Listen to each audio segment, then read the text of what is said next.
दोस्तों, जय भीम, नमो बुद्धाय। आज मुरादनगर पार्क पर मौजूद हैं और मेरे पीछे देख पा रहे हैं बहुत सारी भीड़ आज इकट्ठा है और जानकारी करते हैं कि क्या कारण है कि इतने लोग यहाँ पर इकट्ठा हैं। और देख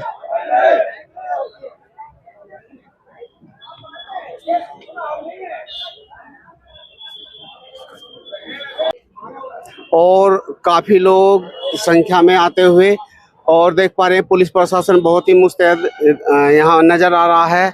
और बाहर से लोग जो सामाजिक लोग जहाँ कार्यकर्ता हैं वो सभी इकट्ठे हो रहे हैं धीरे धीरे। और पुलिस प्रशासन काफ़ी मुस्तैद है। जानकारी करते हैं कि क्या कारण है इनका इकट्ठा होने का। पुलिस प्रशासन जो है क्यों यहाँ पर मुस्तैद है, इकट्ठा है। और काफ़ी भीड़, लोगों की संख्या काफ़ी यहाँ पर मौजूद आप देख पा रहे हैं। यहाँ डॉक्टर अम्बेडकर पार्क मुरादनगर पर हजारों की संख्या में यहाँ पर लोग हैं। जानकारी करेंगे अभी कि क्या कारण है यहाँ लोगों का इकट्ठा होने का।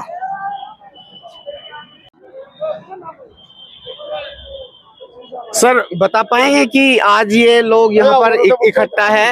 जी सर, आप बताइए सर। बता पाएंगे? नहीं, आप बताइए यहाँ पर लोग जो है इकट्ठा है क्यों, क्या कारण है लोगों का इकट्ठा है? सुप्रीम कोर्ट ने 1 अगस्त को SC/ST के विरुद्ध जो फैसला दिया है क्रिमिनल का उपवर्गीकरण का, उसके विरोध में DCP साहब को मुहिम राष्ट्रपति जी के नाम ज्ञापन दिया जा रहा है। तो उसमें आपकी क्या डिमांड है सर?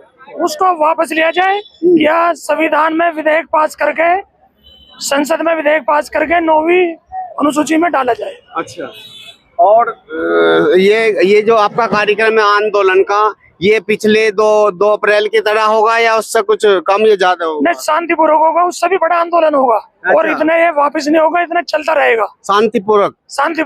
अच्छा, चलिए बात करते हैं। यहाँ मुख्य आज कौन है, उनसे बात करें। कौन है यहाँ पे मुख्य? यहाँ सभी मुख्य है।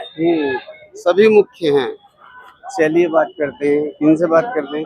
क्या मसला है सर, आज जो आप लोग इकट्ठा हुए हैं यहाँ पर, क्या मसला है? आज जो हम लोग इकट्ठा हुए हैं यहाँ पर, जो हमारे आरक्षण को क्षति पहुंचाने का लोगों ने काम किया है, सरकार काम कर रही है, उसका विरोध प्रदर्शन करने के लिए हम लोग यहाँ पर, हमारा समाज इकट्ठा हो रहा है। तो सड़कों पर उतरे ये? हमारा काम है अपना विरोध प्रदर्शन करना। हम शांतिपूर्वक अपना धरना प्रदर्शन करेंगे। हमें कोई एक्स्ट्रा कुछ नहीं करना। मतलब विद्रोह नहीं करेंगे? विद्रोह करेंगे, शांतिपूर्वक करेंगे, विद्रोह करेंगे पूरे ऊंचे लेवल पर, कानून व्यवस्था को बनाते हुए। अब सुबह से हम लगभग 6-7 बजे हम लगे हुए हैं। तो कानून व्यवस्था प्रशासन के लोग भी हमारे साथ में लगातार कस्बे से हम चलते हुए आए हैं, लगातार कानून व्यवस्था के साथ में। इसलिए कानून जो प्रशासन के लोग हमारे साथ में लगातार हमें देख रहे हैं। चलिए बात करते हैं युवाओं से। इधर युवा इकट्ठा हैं और युवाओं से बात करते हैं कि क्या दिक्कत है। तो भाई लोगों, आपने से जरा बताए कौन बात करना चाहेगा? इधर आ जाओ।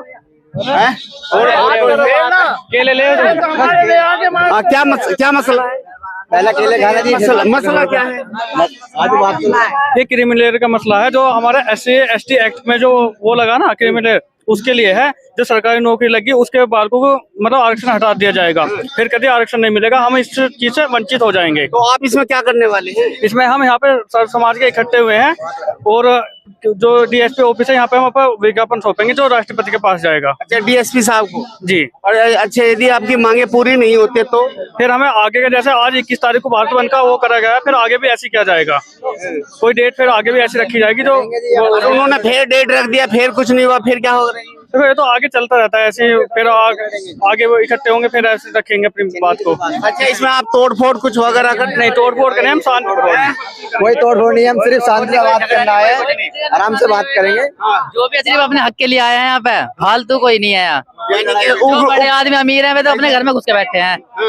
हम आए हैं गरीब आदमी जो बेलदारी करते हैं, 300 रुपए कमाते हैं पर डे के, वे आए हैं यहाँ पे। अमीर कोई नहीं चमकेगा आपको यहाँ पे।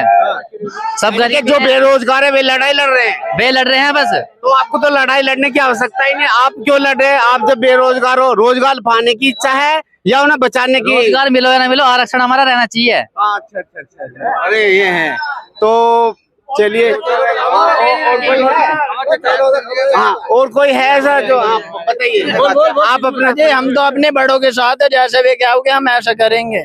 मतलब वो कहेंगे कि गाड़ी में आग लगा तो आग लगा। ऐसे कहने के ही ना, हमारा समाज का अभी आप क्या कहना चाह रहे हो आप? हमारा समाज हम ये कहना चाह रहे हैं कि हमारा यदि समाज बहुत सामाजिक है, बहुत ही शांत माहौल का है, उन्हों का है प्रदर्शन करना, बहुत आराम से ऐसे करेंगे। कानूनी तौर से, कानूनी तौर से, बहुत ही कानूनी तौर से हमारा समाज आ गया है इस टाइम। हमारा समाज कोई बेवकूफ नहीं है, अब हम बहुत आराम से करना है यार, वो काम हम करके जाएंगे। बहुत सारे लोग ऐसे होते हैं सामाजिक व्यक्ति की आड़ में ऐसे हो जाते हैं जो असामाजिक तत्व, सुनो मेरी बात, वो जो है भड़का देते हैं युवा को, और युवा खास तौर से बसों में गाड़ियों में आग लगा देते हैं। तो ऐसा करना चाह रहे हैं आज के समय में वे युवा ही ना सब पढ़ने लिखने वाले हैं, कोई वे युवा ही ना है। हमारा कोई होगा तो वे राजनीतिक दल के होंगे जो भड़काओगे। देख पा रहे हैं। आज बताइए, आप बोलिए। मैं तो सिर्फ ये कहना चाहता हूँ कि जो ये आपका परिचय, आप अपना परिचय दे। मैं अबूपुर का रहने वाला संत कुमार नाम है, संतों में के बीच में रहते हैं। कुमार नाम है मेरा। मैं सिर्फ ये कहना चाहता हूँ, जो ये हम लड़ाई लड़ रहे हैं, गरीब आदमी लड़ रहे हैं, उन बड़े आदमियों के लिए तो लड़ रहे हैं जो पढ़े लिखे बच्चे हैं, जिनके सरकारी सर्विस कर रहे हैं। आप कितने पढ़े लिखे हैं? मैं तो सिर्फ 5वीं पास हूँ। आपको तो नौकरी की आवश्यकता ही नहीं है। नौकरी की आवश्यकता नहीं, लेकिन मैं लड़ तो रहा हूँ, उनके लिए लड़ रहा हूँ। इनके लिए आपके बच्चे कितने पढ़े लिखे? बच्चों के लिए लड़ रहा हूँ, और जो नौकरी वाले हैं उनके बच्चों के लिए भी लड़ रहा हूँ। लेकिन मैं तो उनसे नौकरी वाले तो यहाँ कम दिखते हैं, यहाँ तो वो है जो बेरोजगार। वही तो मैं कहना चाह रहा हूँ। वे नौकरी वाले जो अब घर में बड़े हुए हैं, अपने बच्चों को भी बढ़ा रखे हैं, कम से कम उन्हें ये शर्म आनी चाहिए, हमारे लिए गरीब आदमी लड़ रहा, हम अपने घर में बढ़ रहे हैं। उनको आना चाहिए सामने, लेकिन आ रहे हैं वो लोग हैं जिनको आवश्यकता नहीं है। आवश्यकता भी नहीं है, जिनके बच्चे प्राइवेट घर से ले जाओ फिर आप। अजय ऐसे कर हम मर जाएंगे, लेकिन हम घर जाएंगे, ऐसे कर चल जाएंगे। अरे घर क्यों नहीं जाते आप लोग? जाएंगे जी, कोई बात नहीं, वे अपने घरों में है या अपनी ड्यूटी पे अपने जॉब पर कुछ भी काम कर रहे हो, पर हम खड़े उनके लिए। इसलिए कह रहा हूँ कि जो नौकरी लिए बैठे हैं वो लोग तो आ नहीं रहे हैं। आप लोगों को भेज दिया कि आप जाओ, उग्र बनाओ और जो है बसों में गाड़ियों में आग लगाओ, ऐसी इस तरीके से। नहीं, आग क्यों लगाएंगे? आग नहीं लगाएंगे हम, आग नहीं लगा, जो बात है वो रखेंगे, फालतू बात नहीं करेंगे। बिल्कुल, हम तो सिर्फ उनकी आंखें खोलना चाह रहे हैं कि कम करना चाह रहे हो। हम ये देखना चाहते हैं कि वास्तव में आप यानी कि सहनशील है, धैर्यवान है, यानी या उत्तेजित या कोई ऐसा भड़काऊ भाषण देंगे। मैं ये जानना, भाषण क्यों दोगे? देख ना रहे हो समाज कैसा है, सारे शांत खड़े हैं, हम भड़काऊ भाषण दोगे क्यों? अरे आई नौकरी वाले की बात, घर में 5 जने कमा रहे, जरूरी ना 5 के 5 कमावे, एक भी कमा ले, तो जरूरी ना ये बात कहवे सबके नौकरी वाले ना आए या गरीब ही आ रहे। लोगों के लिए क्या आ सका आ गया, उनके लाख शर्म की बात है। उन लोगों के लिए क्या कहेंगे जो लोग जिनके बच्चे नौकरी कर रहे हैं और वो नहीं आए? हम तो नो क्या होगे बे, और आगे जा, हमारा समाज है, और आगे जाओगे, हम बेर आओगे, बस बात खत्म।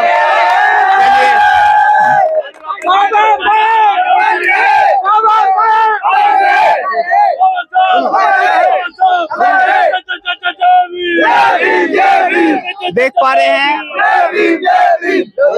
हाँ देखिए, अब हमारे बीच में एक सीनियर सिटीजन यहाँ पर है, इनसे बात करते हैं। जी सर, आप अपना परिचय दीजिए, कहाँ से हैं, क्या नाम है? मेरा नाम तेजपाल है, गांव खिमावती, खरजीवनपुर खिमावती। जी, आपका यहाँ आने का उद्देश्य क्या है सर? हमारे जो बच्चे हैं नौकरी ये काट के दूसरों को दे रहे हैं, क्यों दे रहे हैं?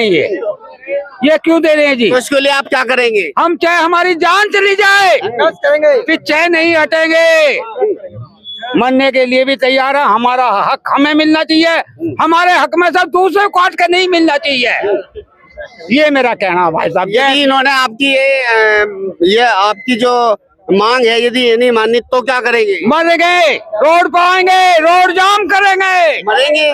अच्छा, हाँ, ये युवा मर जाएंगे, फिर उसके बाद में कौन लड़ाई लड़ेगा? हमारे पोते पड़ोते हैं, पोते पड़ोते हैं, और पड़ोते के पड़ोते भी मिलेंगे। जब हमने इसके नाम का हाथ ठा लिया तो मरने नहीं चाहे, कुछ भी हो जाओ, 1000 मरेंगे, 1 लाख खड़े हैं, बार बार आएंगे, बार बिल्कुल। देख पा रहे हैं कि वो बार बार लड़ाई लड़ने की बात कर रहे हैं कि इस आंदोलन को रुकने नहीं देंगे। यदि इनका कोई हक मारता है उस हक को।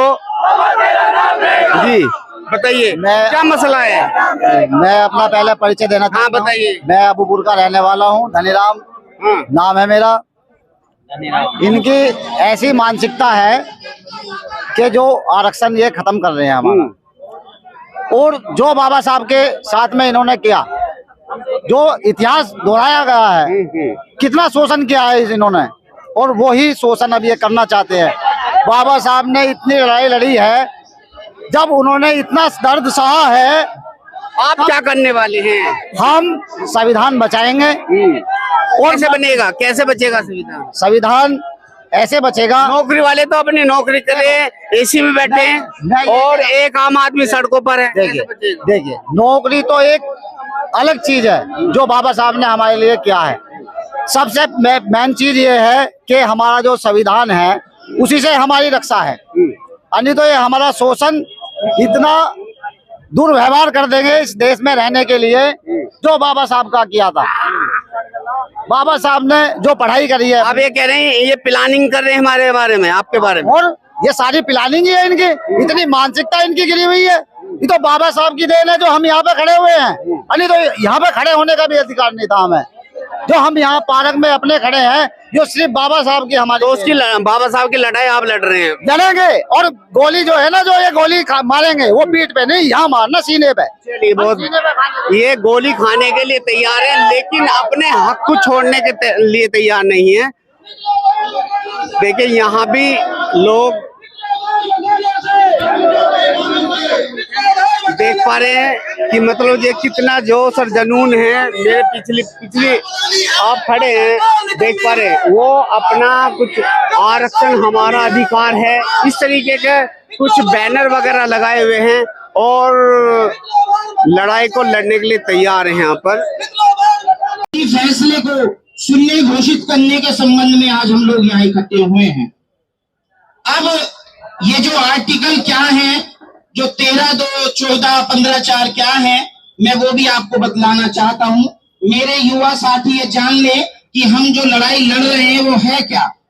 संविधान का आर्टिकल 13(2) कहता है कि राज्य ऐसी कोई विधि नहीं बनाएगा जो इस भाग द्वारा प्रदत्त अधिकारियों को छीनती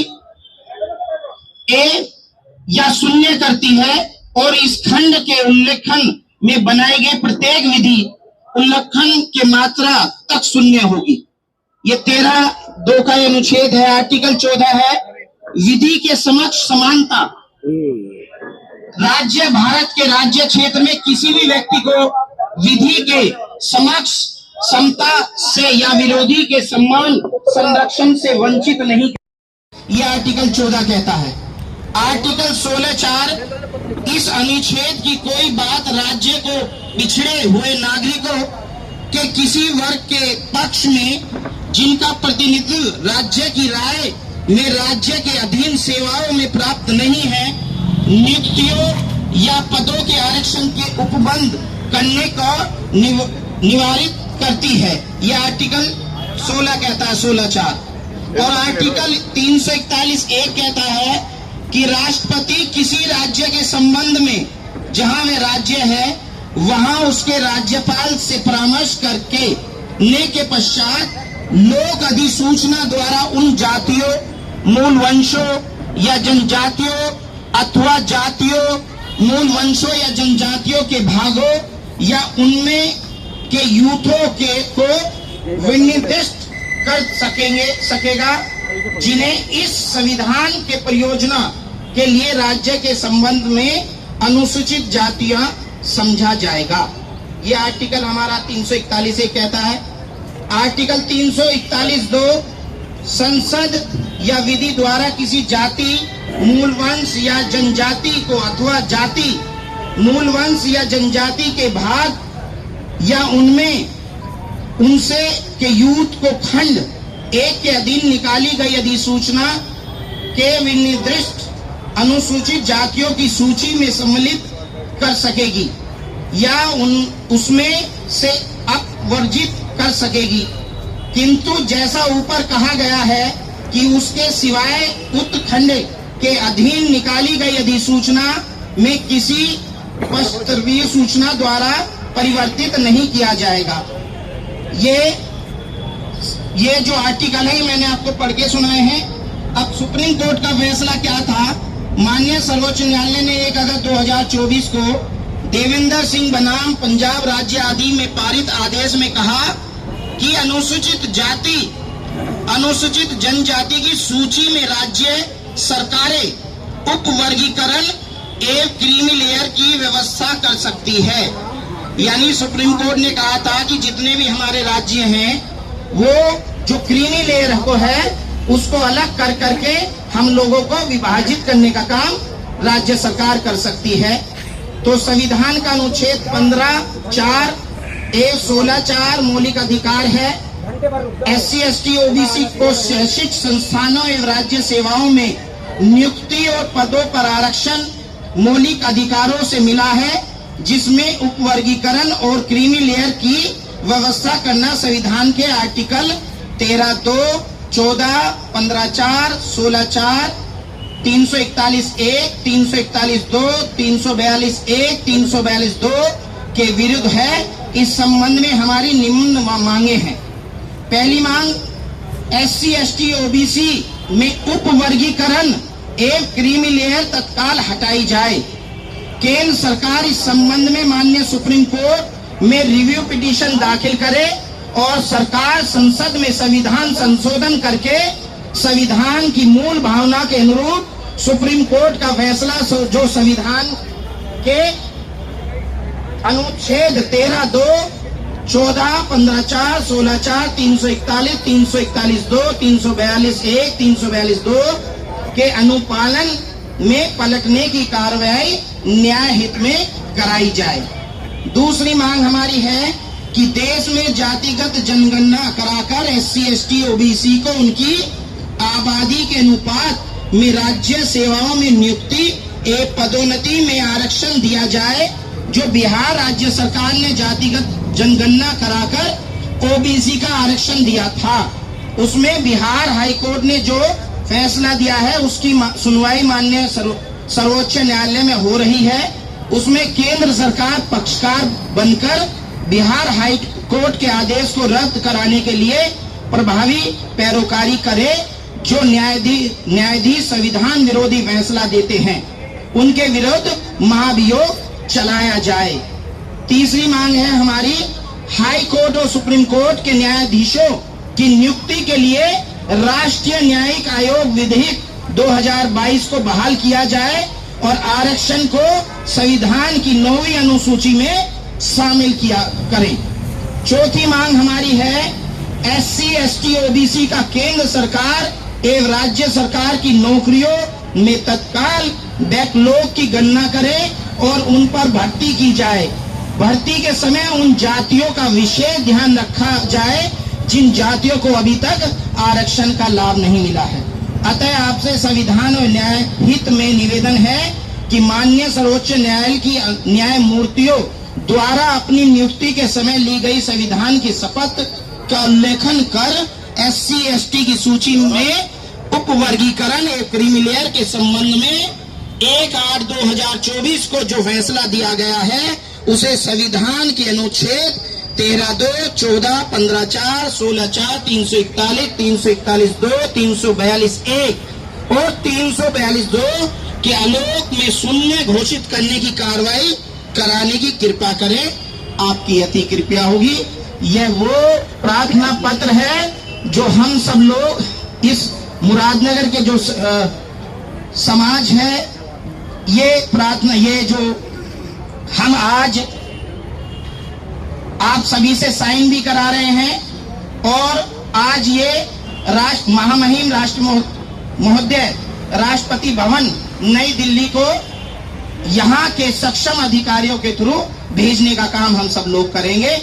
ये मैं आप सब लोग को पढ़ करके मैंने सुनाने का काम किया है। धन्यवाद। जय भीम, जय भारत। OBC में उप वर्गीकरण एवं क्रीमी लेयर तत्काल हटाई जाए और केंद्र सरकार इस संबंध में माननीय सुप्रीम कोर्ट में रिव्यू पिटीशन दाखिल करे और सरकार संसद में संविधान संशोधन करके संविधान की मूल भावना के अनुरूप सुप्रीम कोर्ट का फैसला जो संविधान के विरुद्ध लिया गया है उसको अनुच्छेद 13(2), 14, 15(4), 16(4), 341(1), 341(2), 342(1), 342(2) के अनुपालन में पलटने की कार्रवाई न्यायहित में कराई जाने के उद्देश्य से हम लोग यहाँ इकट्ठे हुए हैं।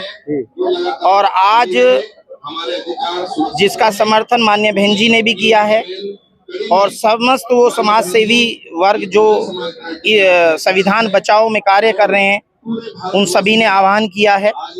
और आज यही नहीं, पूरे भारतवर्ष में जो माननीय सर्वोच्च न्यायालय द्वारा जो आदेश 1 अगस्त को पारित किया है उसको बदलने के लिए आज सब लोग इकट्ठा हुए हैं। और अपना ये ज्ञापन हम यहाँ प्रशासन के माध्यम से महामहिम राष्ट्रपति महोदय को पहुंचाने का कार्य करेंगे। और सब लोग बड़ी श्रद्धा और उसके साथ, जैसे कि बहुजन समाज पार्टी के लोगों को या बहुजन समाज के लोगों को जाना जाता है कि वो अपनी सब चीज को मतलब संविधान को मानते हुए अपना आंदोलन करने का काम करती है, अपनी आवाज उठाने का काम करती है, क्योंकि संविधान में आस्था हमेशा से रही है और हमेशा रहेगी।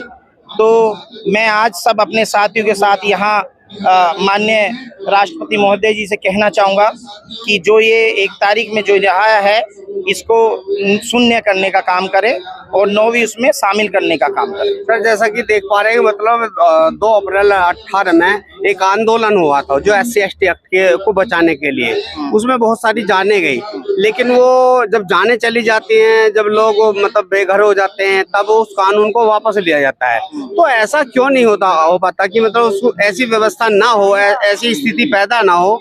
तो इसके बारे में सर क्या कहेंगे? देखिए जी, आज जो केंद्र में चल रही सरकार है वो दलितों के हित में नहीं है, आदिवासियों के हित में नहीं है वो, क्योंकि आज आप देखा होगा आज दलित समाज सड़क पे उतरा हुआ है और हमारे देश के प्रधानमंत्री यूक्रेन जा रहे हैं।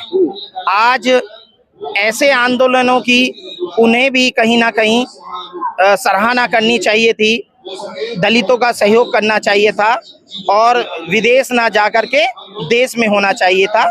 तो इससे पता चलता है कि जो आज जो चल रही सरकार है वो दलितों के हित में नहीं है और जो ये इस तरह के जो प्रचंड रचे जा रहे हैं वो भी सरकार के माध्यम से ही रचे जा रहे हैं। आप ये कहना चाह रहे हैं कि ये सरकार दलितों, पिछड़ों और OBC के पक्ष में नहीं, विरोधी है? हाँ, हमेशा विरोधी और रहेगी। ये सरकार केवल उन लोगों की है जो बड़े समुदाय हैं, बड़े वर्गीकरण के लोग हैं। ये पूंजीपतियों की सरकार है, ये गरीब और दलितों की सरकार नहीं है। तो क्या अब आप सड़कों पे उतरेंगे? नहीं, तो ये तो बहन जी ने भी कह दिया है कि अब हम जन जन को क्या कहते हैं सड़क पे आना पड़ेगा और इस तरह के आंदोलन अब करते रहने पड़ेंगे। उग्र तरीके से या कानूनी तौर से? नहीं, कानूनी तौर पे और संविधान को मानते हुए, जो संविधान में हमें हक का अधिकार जो दिया है उसके उन अधिकारियों को लेकर के हमें आंदोलन करने पड़े। यदि आपकी ये मांगे पूरी नहीं होती तो अगला कदम क्या होने वाला है? अगला कदम जो भी शीर्ष नेतृत्व करेगा और जो समाज के जो क्रीमी लेयर जो समाज को आगे बढ़ाने का काम करते हैं उन सब से विचार विमर्श होकर के जो भी निर्णय निकलेगा वो काम किए जाएंगे। चलिए, धन्यवाद, बहुत बहुत धन्यवाद। हम बात कर रहे थे विनोद प्रधान जी से, जो यहाँ के वरिष्ठ जो है लीडर है, नेता है, और उन्होंने कहा कि हम शांतिपूर्ण तरीके से, शांतिपूर्ण ढंग से ये आंदोलन करने जा रहे हैं, ना कि इसमें कोई उग्र तरीके से किसी को ठेस पहुंचाने का उनका कोई उद्देश्य नहीं है। आप देखते रहिए अपना भारत न्यूज, और जितने दोस्त हमारे इस चैनल को देख रहे हैं उनसे निवेदन है कि आप हमारे चैनल को लाइक करें, सब्सक्राइब करें और इस वीडियो को ज्यादा से ज्यादा शेयर करें। जय भीम, नमो बुद्धाय, जय भारत। हकीकत की बात है। आओ जी आओ, बस सारे ऊपर चले जाओगे, चक्कर जाऊंगा।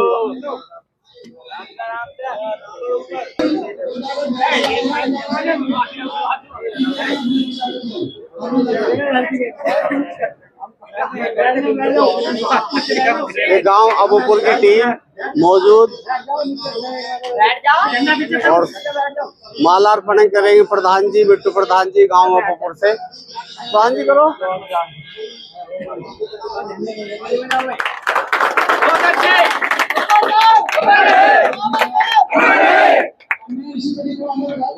बाबा साहब बाबा साहब बाबा साहब जब तक सूरज चांद लेगा बाबा तेरा नाम लेगा, जब तक सूरज चांद लेगा बाबा तेरा नाम लेगा, जब तक सूरज चांद लेगा बाबा तेरा नाम लेगा। बाबा साहब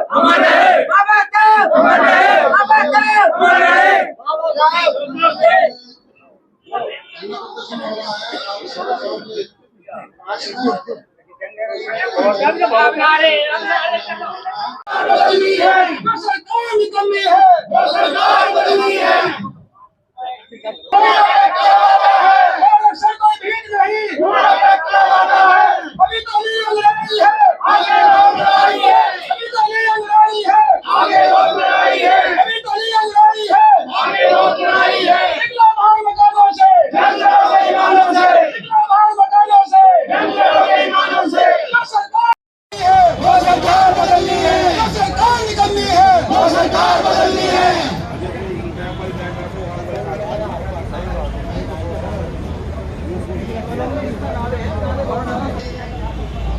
मेरे सम्मुख बैठे समाज के सभी जुझारू साथियों, दिन है नहीं करना चाहते कि यहाँ तालियां बजे।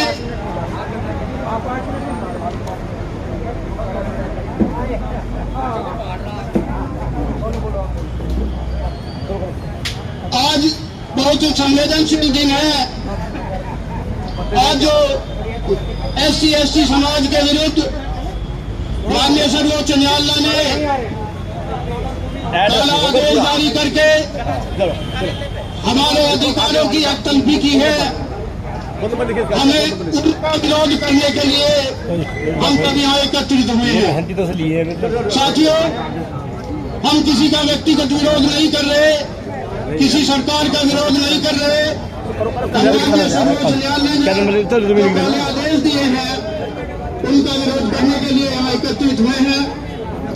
मैं आप सबको बता दूं, हमारे समाज के थिंकर्स ने, जो विचारक हैं,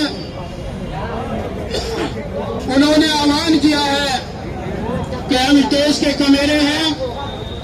इस देश में शुरू से लेकर जो हवाई जहाज तक बनता है, यह SC/ST OBC के कर्मचारियों के द्वारा, मजदूरों के द्वारा बनाया जाता है।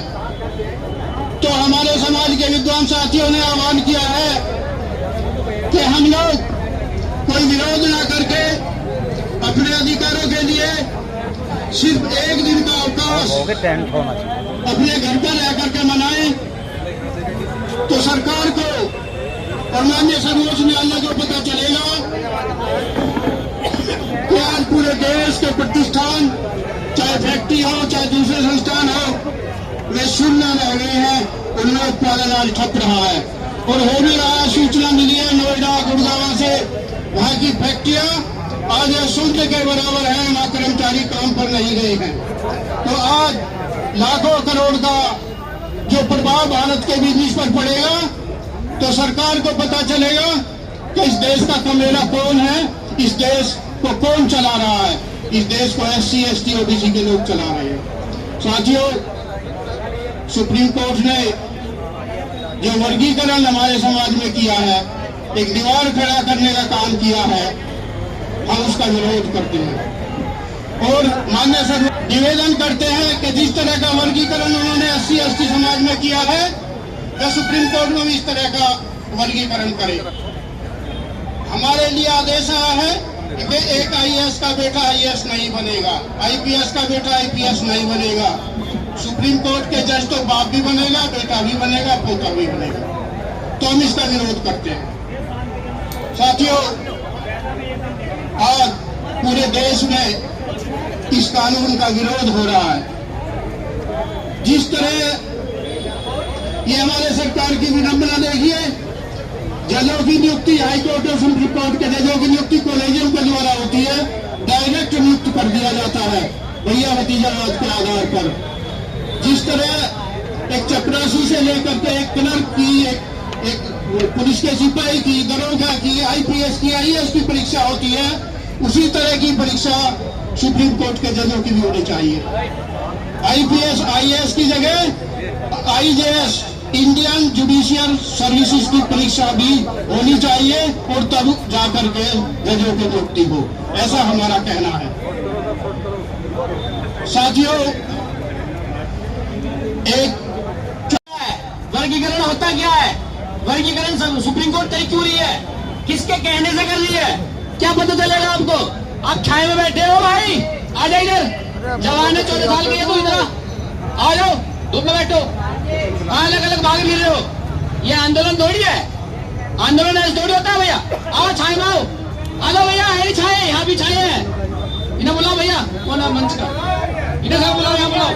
अरे भैया आओ धूप में, थोड़ी लगा बाहर पुलिस खड़ी है भैया, बाहर भी धूप में पुलिस भी खड़ी है, धूप में, आपकी धूप में ना आ रहे। शुरू करो, आ जाएंगे, शुरू करो, आ जाएंगे भैया। वर्गीकरण का मतलब कैसे पता चलेगा जब तुम सुनेगा ही नहीं? अलग अलग मीटिंग कर रहे हो, अलग अलग खड़े हो, चलो बैठे हैं, कैसे बात बनेगी बताओ? कैसे बताओगे? अगर कोई पूछने लगा आपसे कि वर्गीकरण का मतलब क्या होता है, जब आप किसी वक्ता को सुनोगे नहीं, किसी नेता को सुनोगे नहीं, किसी अधिवक्ता को सुनोगे नहीं, तो पता कैसे चलेगा कि वर्गीकरण क्या होता है? क्यों सुप्रीम कोर्ट लागू कर रही है? भैया भैया भैया वो लड़ाई कर रही है सुप्रीम कोर्ट, समझिए? ये भैया भैया की लड़ाई है। जो ये लोग चाह रहे हैं कि हम जो एकता दिखा रहे हैं ना, उसको बंटवारे में बांट लिया है सुप्रीम कोर्ट। इसको कहते हैं वर्गीकरण। एक घर में दो तलवार। अब लग रहे हैं ना तुम आंदोलनकारी, अब देखो बाहर वाले खड़े हो गए, प्रशासन भी खड़ा होगा कि हाँ भाई इकट्ठे हो गए। ऐसा होता भैया आंदोलन, ऐसा नहीं एक जगह बैठ के अलग मीटिंग कर रही है, या वक्ता प्रयोक्ता सब बोल रहे हैं, आप सुनी ना रहे हो। मंच बैठा है, तुम अलग अलग भाग रहे हो, मैं दो भाग भी लगे हैं। अरे वकील साहब आगे तो बताओ आप कुछ। आगे क्या बताओ? तुमने सुना, बता तो दिया लोगों ने, बार बार रिपीट कर रहे हो एक ही चीज को, आगे बताओ ना, बंटवारे के बारे में मैं तो आपको इकट्ठा कर रहा हूँ, बताएंगे ना बाबू जी। ऐसे नहीं होता जैसा आप चाह रहे हो यार, सारी कुर्सी भर रही है वकील साहब, बात तो बताओ। होगे नहीं करते वकील ही नाश करें, बस इस बात के लिए माया धन्यवाद।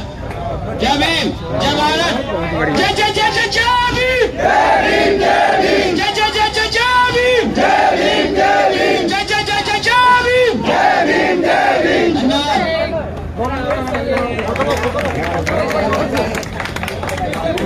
बंटवारे के बारे में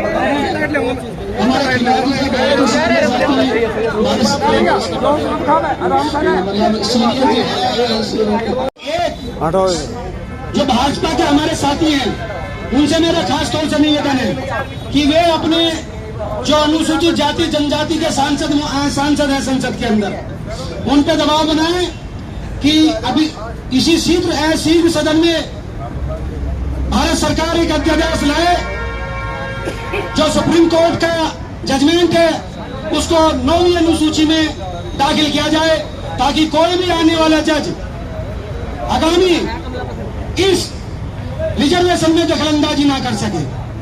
साथियों, ये हमारे जनप्रतिनिधि हैं, ये उन पार्टियों के गुलाम नहीं हैं। आप सभी से निवेदन है कि इनका एक एक पत्र लिखकर इन पर दबाव बनाया जाए, ताकि ये अपनी बात पार्लियामेंट में रख सके और जल्दी से जल्दी एक अध्यादेश पार्लियामेंट के द्वारा पारित किया जा सके, जिससे सुप्रीम कोर्ट का ये रिजर्वेशन एक्ट है शून्य किया जा सके। दोस्तों, अभी राहुल भाई कह रहे थे कि जो गवर्नमेंट सर्वेंट हैं वे नहीं आए। ये बात सच है कि सब लोग लड़ाई में नहीं आते, जिनका जमीर जिंदा होता है, प्रधान जी जिंदा होती है, इसके सामने बताओ, अपनी आवाज को उठाने के लिए आते हैं। पुलिस वाले तुम्हें ढूंढ रहे हैं। कुछ साथी हो सकता है हमारे गवर्नमेंट सर्वेंट गए हो, उनकी कुछ मजबूरियां हैं, लेकिन पूरा समाज इस रिजर्वेशन एक्ट के खिलाफ आप लोगों के साथ है। कोई भी भाई आपके से खिलाफ नहीं है। हमें सिर्फ अपनी बात को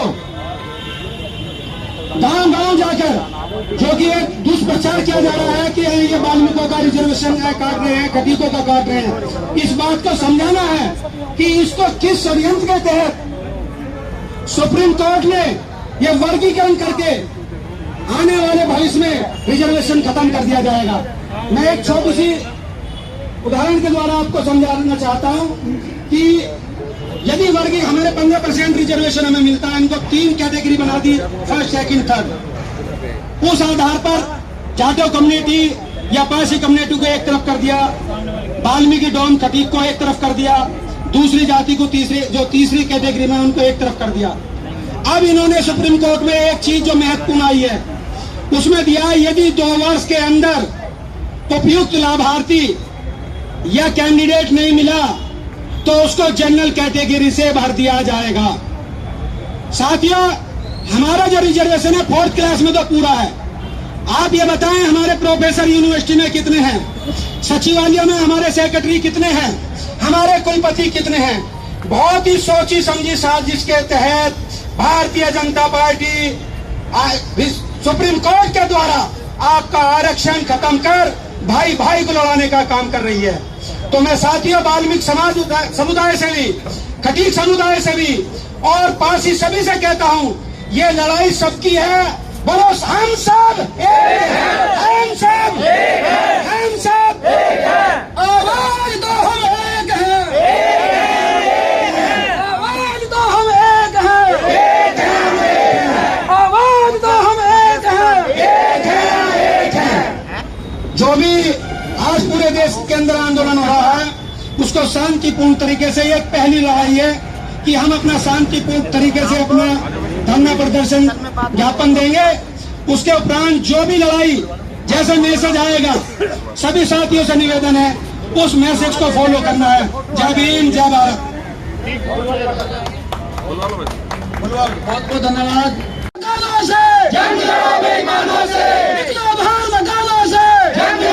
समिति, हमारी समिति के अध्यक्ष और सभी सम्मानित साथी ज्ञापन देने का काम करेंगे। और मैं इस समिति के माध्यम से अपने डीसीपी महोदय साहब से भी कहना चाहता हूं, क्योंकि पहले तो उनका तहे दिल से हम सभी आपका स्वागत करते हैं, क्योंकि आपसे पहले जो हमारे डीसीपी महोदय थे वो समय समय पर हम सभी का जो भी कार्य, जो भी सामाजिक कार्य समाज द्वारा किया जाता था वो हमारा बहुत सहयोग करते थे। और मैं उम्मीद आशा करता हूं वो सहयोग आपका भी सदैव इस समिति को मिलता रहेगा, इस समाज को मिलता रहेगा। जय भीम, जय भीम, जय जय जय जय जय भीम, जय भीम, जय भीम, जय शिवाजी, जय भीम, जय भीम, जय भीम, जय शिवाजी, जय भीम, ये मांग पत्र माननीय महामहिम राष्ट्रपति महोदय जी को पहुंचाया जाए और वे भी इस काले कानून के, मैं तो ये मानता हूँ आपको ये बोला गया आईपीएस का बेटा ईपीएस नहीं बनेगा, आप इस कैटेगरी में आते हैं मान्यवर, तो हम इसका विरोध करते हैं और शासन से मांग करते हैं कि संसद में सत्र बुलाकर इसको कानून बना करके 9वीं अनुसूची में शामिल किया जाए। धन्यवाद। माननीय डीसीपी महोदय 2 शब्द बोले। और अभी क्या भी रह रहे हैं 2-3, सुनो प्रधान जी रह रहे हैं 2-3 अभी रह रहे हैं, वो अलग अलग गांवों से आए हैं।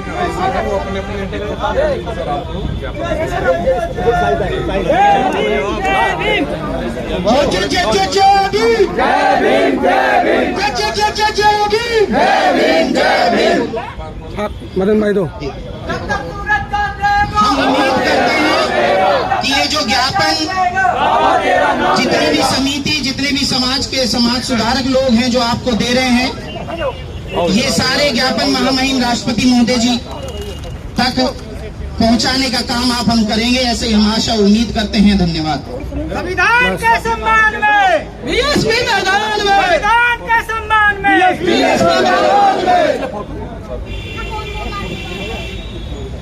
आप बुलवा दो सब। आपका यह ज्ञापन उचित स्थान पर भिजवा दिया जाएगा। थैंक यू, धन्यवाद।